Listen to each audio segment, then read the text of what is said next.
ऐसे नबी की कहानी है जो सब्र की सबसे महान मिसाल बन गए। हजरत याकूब अलैहिस्सलाम, आप अल्लाह के चुने हुए पैगंबर थे। हजरत इसहाक अलैहिस्सलाम के बेटे और हजरत इब्राहीम अलैहिस्सलाम के पोते थे। अल्लाह ताला ने आपको ज्ञान, हिकमत और नबूवत से नवाजा। आप नेक, सहनशील और बेहद शफीक, दयालु पिता थे।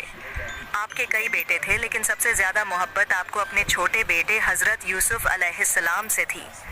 यूसुफ बेहद खूबसूरत, समझदार और फितरी नेकी से भरपूर बच्चा था और आप उनमें नबूवत की झलक देखा करते थे।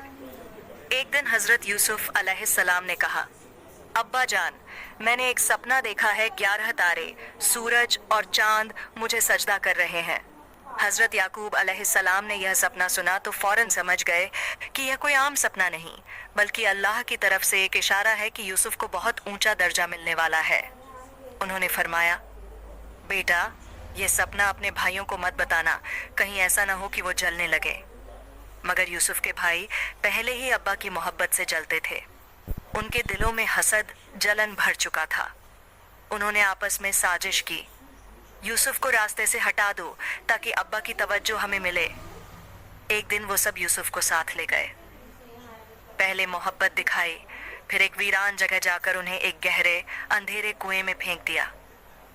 सोचिए, एक मासूम बच्चा अकेला अंधेरे में ठंडी पत्थरों से घिरा हुआ, कैसा खौफ का आलम रहा होगा।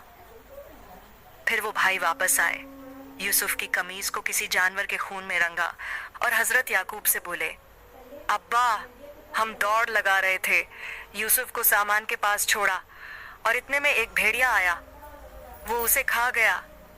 हजरत याकूब ने कमीज को देखा, उस पर कोई फाड़ का निशान नहीं था और सब समझ गए। मगर उन्होंने चीख पुकार नहीं की, बस सब्र का दामन थाम कर फरमाया, फसब्रुन जमील, मैं खूबसूरत सब्र करूंगा और जो कुछ तुम बयान कर रहे हो उस पर मदद सिर्फ अल्लाह से मांगूंगा। यूसुफ की जुदाई में हजरत याकूब का दिल टूट चुका था। दिन रात यूसुफ को याद करते, उसकी कमीज को सीने से लगाए रखते।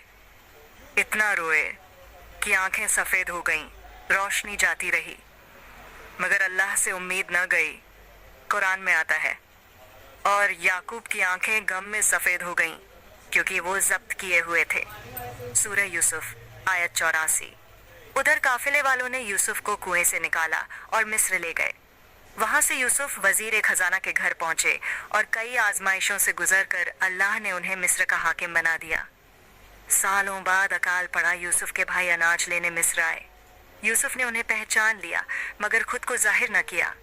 फिर वो लम्हा आया जब यूसुफ ने फरमाया, क्या तुम जानते हो तुमने यूसुफ और उसके भाई के साथ क्या किया था जब तुम नादान थे? मैं यूसुफ हूँ और यह मेरा भाई है। भाई शर्मिंदा हुए। यूसुफ ने सबको माफ कर दिया और फरमाया, मेरी यह कमीज ले जाओ और अब्बा के चेहरे पर डाल दो, उनकी रोशनी वापस आ जाएगी। जब वो कमीज हजरत याकूब के चेहरे पर डाली गई, उनकी रोशनी लौट आई। उन्होंने फरमाया, क्या मैंने तुमसे नहीं कहा था कि मैं अल्लाह की तरफ से वह जानता हूँ जो तुम नहीं जानते? फिर वो दिन आया जब बाप और बेटा बरसों बाद गले मिले। मोहब्बत, सब्र और वादे की तकमील का मंजर और हजरत यूसुफ का सपना, 11 तारे, सूरज और चांद का सजदा हकीकत बन गया। यह था सब्र का सिला। जिसने हर आजमाइश में अल्लाह पर यकीन रखा, हर झूठ और जुल्म पर सब्र किया और हर अंधेरे में रोशनी तलाश की, अल्लाह ने उसे दुनिया व आखिरत की इज्जत अता फरमाई। अगर गम में भी अल्लाह पर भरोसा हो तो हर अंधेरा रोशन हो जाता है। फसब्रुन जमील, सब्र करो, अल्लाह के वादे पर यकीन रखो।